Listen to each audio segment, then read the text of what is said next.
India alliance का present क्या देख रहे हैं? देखिए, इंडिया अलायंस बना था लोकसभा चुनाव के लिए राष्ट्रीय स्तर के ऊपर बीजेपी और एनडीए को मुकाबला देने के लिए। दिल्ली के चुनाव अलग हैं, महाराष्ट्र के चुनाव अलग थे। उन चुनावों के अंदर अलग अलग पार्टियां माहौल के हिसाब से, जमा गणित के हिसाब से, पॉलिटिक्स के हिसाब से डिसाइड करती है भाई किन पार्टियों को साथ मिलकर लड़ना है, किन को नहीं लड़ना। एक बात। दूसरी बात, लेकिन जो इंडिया गठबंधन की पार्टियां थी, इनको एक दूसरे से तो नहीं लड़ना चाहिए। अब दिल्ली में आप देख रहे हो क्या हो रहा है। कांग्रेस आम आदमी पार्टी से तो लड़ रही है, बीजेपी से नहीं लड़ रही। ये ठीक नहीं है। संदीप दीक्षित जी हैं। संदीप दीक्षित जी ने ये जो हमने महिला सम्मान योजना लागू की, हम तो कुछ कर ही नहीं थे, हम तो रजिस्टर कर रहे थे। पैसे थोड़ी बांट रहा था मैं, पैसे नहीं बांट रहा था ना। हम तो पूछ रहे थे भाई महिलाएं रजिस्टर कर ले।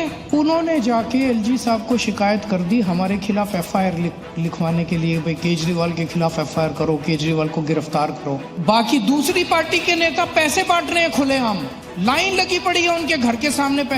उनके खिलाफ मुंह खोलने की हिम्मत नहीं है कांग्रेस वालों को। बीजेपी डांटेगी कांग्रेस को, क्या कर रहे हो, चुप हो जाते, घर बैठ जाते। बीजेपी कैसे डांटेगी कांग्रेस को? सर वो तो मतलब पॉलिटिकल राइवल नहीं है आपस में। तो आप बताओ ना फिर क्यों नहीं वो उनके खिलाफ आवाज उठाते, मुंह नहीं खोलते उनके खिलाफ। आप तो उस गठबंधन के सदस्य रहे हैं, बिहार से लेकर मुंबई तक, जब गले में हाथ डाल करके लोग एक साथ थे। दिल्ली में लोकसभा चुनाव में इनके कैंडिडेट्स के लिए भी प्रचार किया था।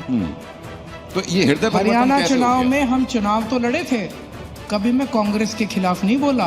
भाई चुनाव तो हम भी लड़े बीजेपी के खिलाफ। ये तो दिल्ली में आके ऐसे लगता है जैसे सुपारी ले रखी है इन्होंने बीजेपी वालों से। ये केवल और केवल हमारे खिलाफ चुनाव लड़ रहे हैं, बीजेपी के खिलाफ नहीं लड़ रहे। बीजेपी और कांग्रेस मिलके गठबंधन के अंदर आम आदमी पार्टी को हराने के लिए दिल्ली में चुनाव लड़ रही है। लेकिन ये देश की, दिल्ली की जनता जो है ना, ये इस अपवित्र गठबंधन को जवाब देगी।